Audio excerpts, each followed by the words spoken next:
y'all doing this evening? Coming here from Austin, Texas, Leftway Studios. Very fun day. We're gonna do a cocktail today. We're gonna talk a little bit of Austin. We're gonna talk a little bit about collaboration. Luckily enough today we have Vida Mezcal as our little bit of a play with right here. Today we're gonna do a very simple but fun old fashioned. We're gonna go into a little bit of mezcal and then also talk about how we came up with this particular easy old fashioned, and then talk a little bit about Austin scene collaboration and a little bit of history of the town in itself when it comes to creating cocktails. So first and foremost, we're gonna use mezcal. For those of you who don't know, mezcal is a product that is made wholly in Oaxaca, Mexico. It's open fermentation. They do a really great job, a little bit different than tequila, but it gives a nice little smoky yet sort of fruity, herbaceous flavor to it based on the ingredients that are around the area. So figure this out. If you're in an area in Mexico that has a lot of bananas, a lot of mangoes, when the open fermentation is creating the mezcal, all those flavors are getting into this, creating very unique products. Vida Mezcal is one of my favorite products to use for mezcal, created by Ron Cooper back in the 1990s. Vida is the first ever mezcal that is used in order to create cocktails with on a very easier price point. Mezcal in itself becomes very expensive based on proof. Vida Mezcal's Vida is one of my favorite mezcals to use almost anytime. It's the first actual approachable mezcal that we use in the States to make cocktails with. It's a bartender favorite. So today we're going to talk about Mezcal Old Fashioned. It's a very simple drink. We've all had bourbon old fashions, rye, doesn't really matter. But it's a very, very fun and easy cocktail to do. This cocktail came about on my end, and the particular ways we're doing it about 10 years ago. My buddy Frank and I in Buffalo, New York, we're trying to figure out what is the best way to figure out a Mezcal Old Fashioned. And so what we did was we thought about it, and then we decided to practice it at his bar, in where we did 11 different tries.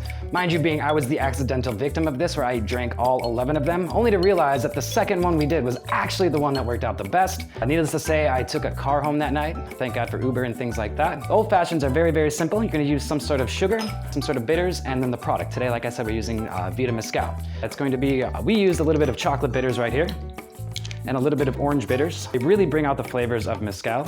So I do 1 chocolate and 2 of the orange because the chocolate bitters are a little bit full of flavor. Then I'm gonna take a little bit of our sugar right here. This is gonna be Damara Simple, very easy 1-to-1 ratio right there. Just about a 1/4 ounce, just to give it a nice little sweetness to it. And I'm always resourcing things. This used to be a sake bottle back in the day, so a very nice easy pour to that right there. I always try to clean as you go. My girlfriend would be very mad because I never do that when I cook.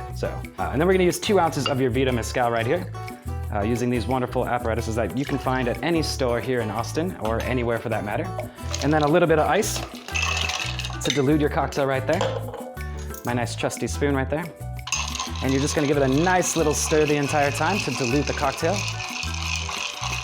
As you see, compared to an Angostura and bourbon old fashioned, this is way lighter. It's gonna have a very nice, fun, tropical note to it, as well as that nice little bitterness from the bitters that we used right there. Very simply after that, you're just gonna pour it right into your glass.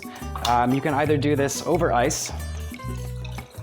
Today we're gonna do this one a little bit neat, just so we can get the flavors of that out of it. Take a nice little orange and espresso to the top, giving a nice little flavor profile to that right there. And then if you want, you can garnish it something pretty, no matter what. But then you could just drink it as is. The thing I wanted to talk about was collaboration. My buddy Frank and I were collaborating for years trying to figure out the best cocktails.